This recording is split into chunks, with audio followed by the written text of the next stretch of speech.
Halo, gimana kabarnya? Sehat semua ya? Sehat, sehat. Gimana tim? Sehat? Alhamdulillah sehat. Puji Tuhan. Jadi kita di sini harus menyapa juga ya, ada dosen kita, dosen pengampu kita, Ibu Vera. Harus selamat siang, Bu.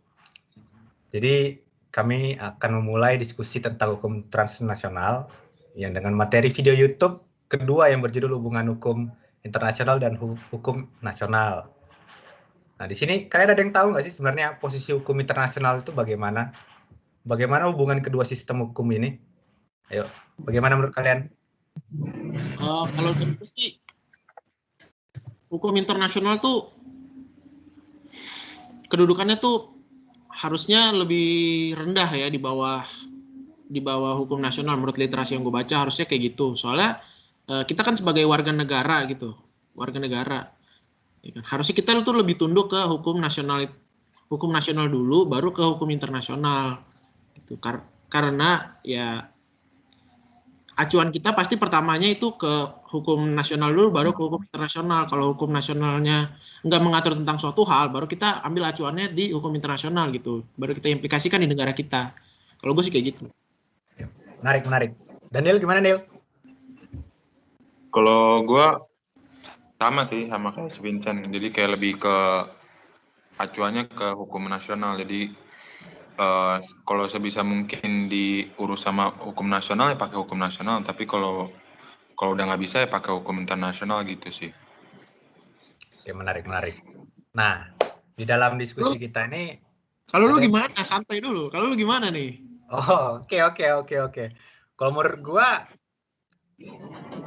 posisinya ini tidak ada yang lebih tinggi, nggak ada yang lebih rendah. Menurut gua sih ya sejajar aja gitu. Mereka kesannya aja kayak berdampingan, tapi sebenarnya terpisah menurut gua gitu. Nah, dengan jawaban gua ini timbullah pertanyaan dong. Apakah hukum internasional dan hukum nasional merupakan dua bidang hukum yang terpisah dan berdiri sendiri? Nah, pertanyaan keduanya muncul lagi. Apakah di antara kedua hukum ini ada nggak nih hierarki nih? Seperti yang kalian bilang tadi. Ya kan? Nah, dengan ini dalam diskusi kita ini akan menjawab dua pertanyaan itu. Nah, gua akan coba menjawab dengan teori dualisme. Kita mulai dengan teori dualisme. Dari namanya aja kita paham nih, teori ini yang mengandung paham dua gitu. Terus bagaimana teori dualisme ini menjelaskan hubungan hukum internasional dan hukum nasional? Menurut teori dualisme yang dinyatakan oleh Triple dan Straub, hukum internasional dan hukum nasional itu merupakan dua perangkat hukum yang berdampingan dan terpisah. Paham nggak tuh? Berdampingan tapi terpisah, ya kan? Nah, kalau aliran dualisme ini memandang bahwa hukum internasional memiliki status lebih rendah dibanding dengan hukum nasional. Jadi menurut teori ini, posisi hukum nasional lebih tinggi dibandingkan hukum internasional. Nah, kita lihat juga nih, mengapa bisa begitu? Kita lihat secara historisnya, pandangan dualisme ini. Kalau merupakan cerminan itu pada spirit pada zamannya. Dia ini sikap yang menunjukkan nasionalisme radikal, yang menggebu-gebu. Ketika negara merdeka waktu itu, mereka percaya bahwa karena mereka yang merdeka, warga-warga mereka percaya sama pemerintah negara itu sendiri. Ya mereka percaya bahwa ya negaranya sendirilah yang berhak mengatur negara itu sendiri. Sehingga instrumen hukum lainnya ya termasuk hukum internasional itu merupakan instrumen hukum yang bisa disampingkan oleh mereka begitu. Jadi ketika rata-rata negara itu sudah merdeka, ya maka mereka memiliki prinsip nih, negara kita yang ngatur. Jadi instrumen hukum apapun yang ada di dunia ini tidak berhak mengatur negara mereka gitu. Seolah-olah begitu. Jadi sikap nasionalisme radikal yang menggebu-gebu karena euforia baru merdeka ini, mereka memiliki instrumen hukum sendiri. Jadi ketika ada instrumen hukum lainnya, mereka tidak mengikuti itu secara serius. Jadi hanya hukum nasional saja yang diikuti. Jadi teori dualisme ini asal-muasalnya lebih berdasarkan historis. Ketika negara-negara zaman dulu menunjukkan nasionalismenya radikal yang menggebu-gebu, negara merdeka gitu. Karena negaranya merdeka. Jadi teori dualisme ini asal-muasalnya lebih berdasarkan historis. Ketika negara-negara zaman dulu menunjukkan nasionalisme radikal yang menggebu-gebu, negara yang merdeka ini tentu memiliki kedaulatan. Yang namanya kedaulatan, ya berarti ada kemampuan dong suatu negara ini mengatur rumah tangganya sendiri. Sehingga instrumen yang berasal dari luar negaranya ya akan diabaikan gitu.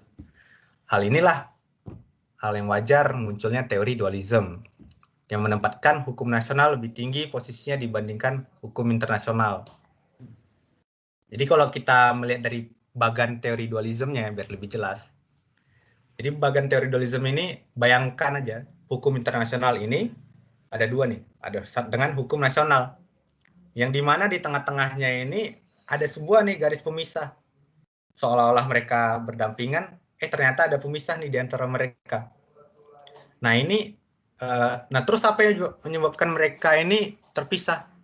Nah, gue akan menjawab, hukum internasional dan hukum nasional memiliki sumber hukumnya sendiri. Mereka juga memiliki subjek hukumnya sendiri, kemudian struktur hukumnya pun juga sendiri. Nah, terus apa sumber hukum internasional? Kalau sumber hukum internasional kan berarti ya sumber hukumnya kesepakatan negara. Nah, dengan sumber hukum yang gue bilang kesepakatan negara, berarti menjawab juga nih, subjek hukum internasional ya adalah negara. Kemudian, nah ini struktur hukum internasional ini ternyata tidak ada. Karena kita tidak mengetahui siapa sebenarnya yang secara kelembagaan yang membuat hukum internasional. Karena akan sulit kalau diteliti. Karena sumber hukumnya ya berasal dari kesepakatan negara, tidak berasal dari suatu lembaga seperti hukum nasional. Kemudian, apa sumber hukum nasional? Nah, sumbernya adalah ya kekuasaan negara. Artinya negara bersama dengan lembaga-lembaganya membuat kodifikasi hukum yang digunakan dalam sebuah negara. Kemudian subjek hukumnya apa? Ya individu yang ada di dalam negaranya tersebut. Ya setiap warga negara yang ada di negara itu. Kemudian struktur hukumnya nih. Ternyata biar lebih paham, ini seperti di Indonesia nih. Ada eksekutif yang sebagai pelaksana, kemudian ada legislatif sebagai pembuat dari sebuah aturan, dan terakhir adalah yudikatif sebagai penegak dari hukum yang ada. Itulah penjelasan gue dari bagian teori dualisme. Gimana? Ada tambahan nggak? Atau ada yang kurang menurut kalian? Berarti rangkumannya itu yang gue tangkap pada dasarnya hukum internasional maupun hukum nasional itu bersumber dari kemauan negara, yaitu kemauan negara untuk mengatur kehidupan masyarakatnya. Ya kan, itu yang pertama. Yang kedua, pada kenyataannya seringkali hukum nasional tunduk pada hukum internasional. Pertentangan antara keduanya bukan bukti dari perbedaan struktural, tetapi hanya kurang efektifnya hukum internasional. Ya kan, yang ketiga itu tidak mungkin dipersoalkan mengenai hierarkinya antara keduanya.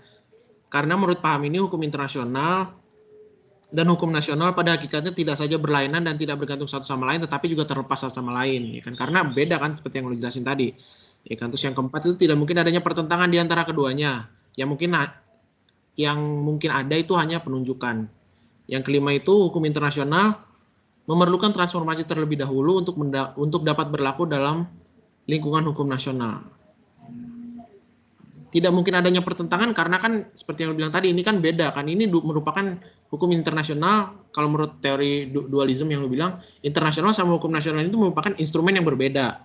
Ya kan, berarti nggak mungkin dipertentangkan dong, karena ini udah pasti beda. Ya kan, kalau pertentangan berarti kan nggak apple to apple untuk dipertentangkan kan, nggak cocok, nggak make sense. Betul itu.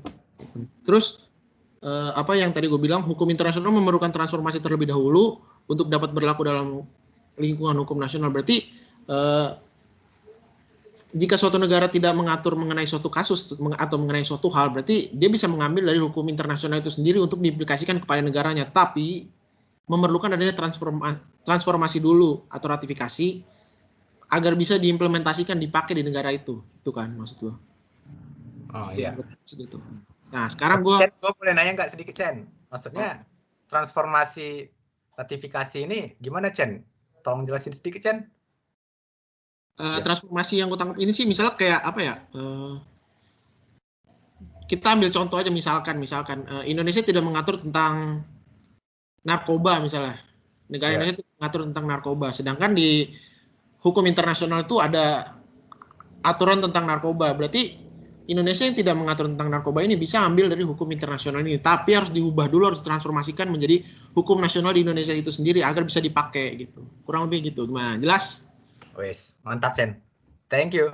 Oke. Nah, gue sekarang kalau tadi dualisme, gue akan jelasin tentang monomisme.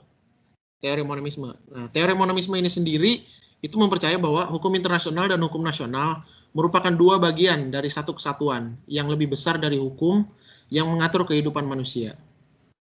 Dan hukum nasional dan hukum internasional hanyalah merupakan hukum utama bagi hukum nasional. Tokohnya ini ada Hans Kelsen sama Lauterpacht. Jadi gue akan jelasin pakai bagan juga. Kalau tadi kan lu jelasin bagannya kan ini kan dualisme, ya kan, dari kata-katanya aja dualisme berarti udah dua kan. Kalau gue kan monisme. Monisme itu dari dua struktur yang lu bilang ini, dari dua ini, hukum nasional dan internasional, itu tuh jadinya satu. Kalau di monisme itu tuh jadinya satu, hukum. Nggak ada internasional, nggak ada nasional, itu cuma jadinya hukum. Nah, hukum di sini itu aturannya itu dia tuh mengatur lebih ke arah individu. Nah, tapi yang dimaksud dari individu di hukum nasional ini aturannya tuh arahnya lebih ke perseorangan. Kalau individu di hukum internasional itu arahnya lebih ke kolektif negara gitu. Jadi kayak bersifat mengikat gitu, mengikat suatu negara gitu. Nah, karena ini adalah satu, monisme ini adalah satu, jadi memungkinkan adanya hubungan hierarki. Karena ini adalah satu kesatuan sistem hukum, jadi memungkinkan adanya hierarki. Nah, paham monisme ini melahirkan paham teori yang lain gitu. Yang pertama, monisme dengan primat hukum nasional. Yang kedua, monisme dengan primat hukum internasional. Dari gue, coba gue mau biar gue paham sedikit lagi Chen. Jadi yang definisi individunya yang berbeda berarti ya? Definisi gitu. Individunya yang beda. Karena kan ini kan dua. Kalau kan dualisme dua. Kalau dia tuh nggak ada yang namanya dua. Dia tuh satu. Internasional dan nasional itu satu. Nggak ada yang dua. Gitu. Jadi dia ngaturnya sama individu. Cuma individunya sini lebih ke arah, kalau nasional tuh lebih ke arah perseorangan. Kalau yang internasional tuh individunya tuh negara gitu. Itu bedanya di situ. Gitu. Oh, oke. Paham gue. Dari gue sih gitu.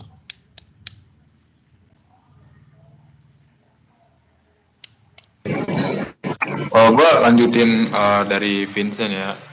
Kalau yang gue baca sih, gue dapat sih dari rangkumannya, kalau hukum internasional itu merupakan lanjutan tuh dari hukum nasional, tapi hanya untuk urusan luar negeri.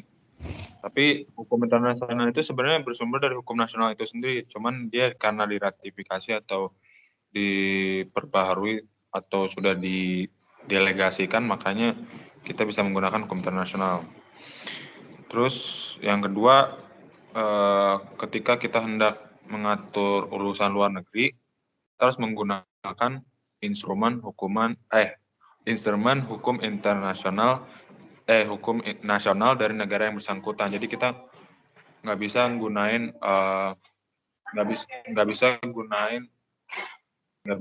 gunain hukum yang tidak berasal dari negara itu sendiri, karena pastinya bertentangan gitu. Terus yang ketiga, nggak ada suatu organ negara atau suatu badan negara yang berhak untuk mengatur atau mengatur negara-negara yang telah berdaulat, karena negara-negara berdaulat itu punya aturannya sendiri, punya kewajibannya sendiri, dan juga dia udah punya hukum yang mengaturnya. Jadi kayak lebih diutamakan itu kepentingan nasional itu sendiri. Terus yang tadi gue dengar dari Vincent juga, hukum nasional itu bersifat mengikat karena adanya pendelegasian atau perwakilan dari hukum internasional itu sendiri. Terus menurut Vienna Convention on the Law of Treaties tahun 1996 artikel 27 menyatakan bahwa hukum nasional itu tidak boleh dijadikan sebagai alasan untuk menghindari kewajiban dari hukum internasional itu sendiri. Sehingga hukum internasional itu harus lebih diutamakan gitu. Contohnya, ketika Indonesia meratifikasi ICPPR itu kalau nggak salah itu yang punya itu dari PBB, jadi kayak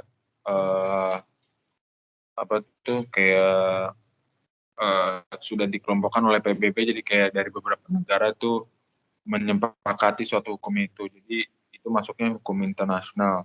Dia itu punya kekuatan mengikat kalau hukum internasional itu didelegasikan untuk diratifikasi oleh hukum nasional itu sendiri. Artinya jika tidak didelegasikan atau diwakilkan dari hukum nasional, maka hukum internasional itu tidak memiliki kekuatan yang mengikat.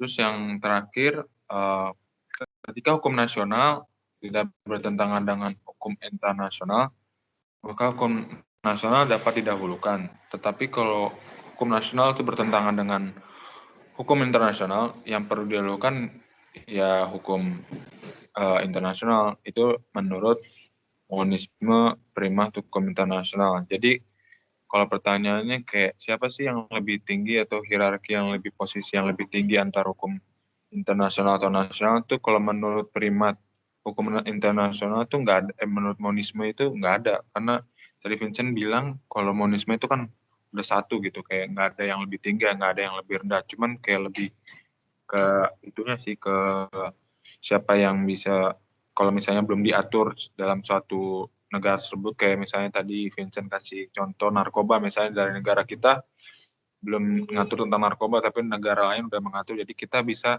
adaptasi atau kita bisa ratifikasi lewat dari negara itu sendiri gitu. Itu sih dari gua. Terus gini Lil, kan gue masih bingung nih, ada kayak misalnya gimana kalau Timur Leste nih, dia kan nggak percaya kemarin, gimana ya penjelasan Ibu Vera ya kemarin ya, dia nggak mengikuti hukum internasional gitu, kalau nggak salah di Timur Leste itu. Nah berarti dia tidak mengikat dengan hukum internasional, berarti dia nggak percaya sama hukum internasional, berarti gitu ya? Dia cuma mempercayai sama hukum nasional aja gitu ya? Iya, dia lebih apa ya? Kayak apa ya penjelasannya? Gue bingung juga. Kayak Mungkin Bu Vera nanti bisa bantu jawab lah ya. Kalau Bu Vera mendengar, semoga Ibu bisa menjawab. Gimana Chen? Ada tambahan lagi Chen? Nil? Kalau lu tanya yang apa soal Timur Leste itu kan kalau nggak salah ideologinya itu dia apa ya, hukum campuran, kalau nggak salah dia menerapkan hukum campuran, jadi itu dia memberlakukan sistem hukum di negaranya dia aja. Dia, apapun itu kasusnya, jadi dia tuh sifatnya kayak common law. Kalau kita kan civil law, ya kan, segalanya dia sama hukum. Kalau dia tuh common law gitu, yang nggak ada di dia, yang nggak ada di hukumnya dia tuh ntar dibuat gitu loh, kayak apa sih namanya? Oh. Gitu. Kalau menurut gua sih. Dicomot-comot berarti ya? Iya gitu. Jadi dia mikirin sendiri, ini kayaknya nyelesainnya kayak gini deh, gini deh, gitu. Oh. Soalnya dia tuh sistem hukumnya tuh campuran kalau nggak salah. Jadi Timur Leste ini berarti nggak terikat sama hukum internasional berarti ya? Kata Bu Vera kan. Terus misalnya kalau ada warga negaranya gitu, lagi berada di misalnya di Jepang gitu, Korsel gitu kan, ternyata warga negaranya ditindas gitu, tidak diperlakukan secara manusiawi. Terus penyelesaiannya gimana ya? Kan dia nggak percaya sama hukum internasional. Jadi ya kalau di negara kita kan, walaupun kita orangnya ada di Jepang kan ada perlindungan kan dari negara, ada perlindungan negara kan, bisa pakai misalnya kayak lu Tim bikin masalah di Korea misalnya, lu tuh bisa dihukum pakai hukuman di negara Korea, tapi karena lu ada perlindungan dari negara Indonesia, lu tuh tetap bisa pakai negara Indonesia juga gitu.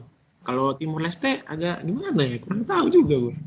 Iya, karena gini, gue nonton kemarin kan di CNN tuh ada tuh warga negara Timor Leste dipekerjakan ada di daerah di Korea Selatan lah gitu, yang migran-migran gitu. Nah itu ditaruh di satu tempat tuh mereka dipekerjakan, tapi ternyata di daerah itu mereka tuh kurang dimanusiakan gitu. Tempat tinggalnya gimana, kumuh. Nah, Timur Leste dalam hal ini gimana cara melindunginya ya? Gue penasaran dengan itunya, kan dia gimana cara melindungi warga negaranya, atau nanti berarti kalau misalnya warga negara dihukum mati, anggaplah gitu ya, hukuman mati, Iya. terus Timor Leste tindakannya gimana cara melindunginya? Gitu. Gimana menurut kalian? Ada ini nggak? Iya. Ya pasti sih nggak mungkin cuek sih. Nggak mungkin cuek kan. Soalnya itu kan warga negaranya gitu. Nggak mungkin kayak di apa ya? Dibebasin aja gitu kayak hukumannya. Kan kayak kita kan, misalnya ada warga negara yang dihukum mati di Arab kan, tentu bergerak dong Indonesia kan. Pasti. Iya. Karena kan kita terikat dengan hukum internasional juga kan. Timor Leste ini kan kagak kan. Kita terikat Iya. hukum nasional juga terikat tetap mau kemanapun. Karena ada tuh asasnya di hukum pidana kalau nggak salah. Iya, di hukum pidana. Iya. Menarik nih pembahasan kita nih. Contoh kasus lu gimana, Dim?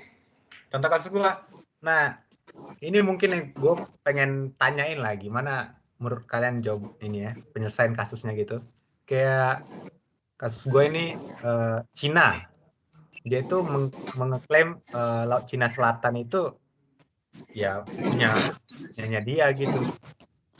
Jadi dia yang punya hak untuk yang mengkonsumsinya, memproduksinya dari situ. Tapi ternyata kan negara kan sudah berdaulat masing-masingnya kan, mereka berkedaulatan untuk mengatur teritorialnya kan. Tapi China tetap saja ngeklaim bahwa itu ya perairan mereka. Gimana nih menurut kalian? Kalau kita lihat kan ini termasuk dengan hubungan internasional dan hukum nasional, menurut kalian gimana nih?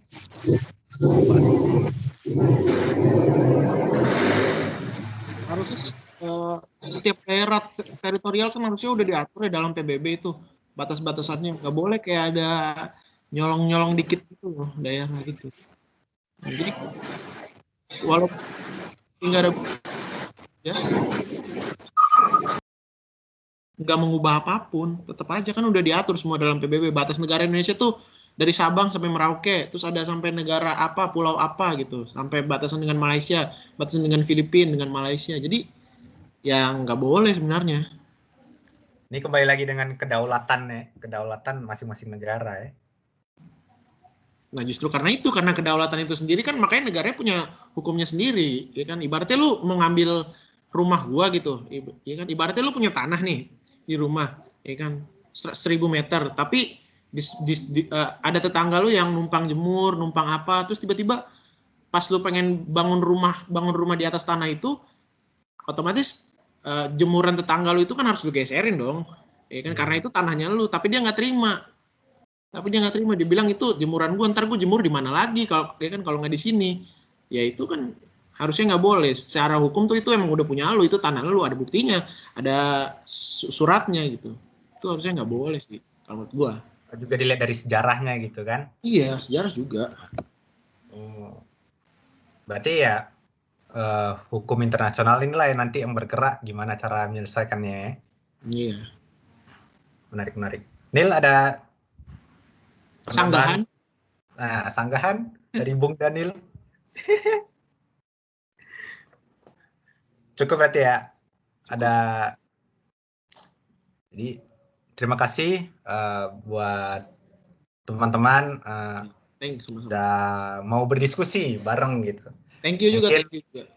Kalau ada yang thank you juga. Bu Vera mungkin mendengarkan, ada yang jawaban-jawaban dari segala pertanyaan yang kami tanyakan di sini, mungkin Bu Vera bisa membantu menjawab di kolom komentar atau di pertemuan-pertemuan kelas kita nanti. Mohon maaf juga. Terima kasih.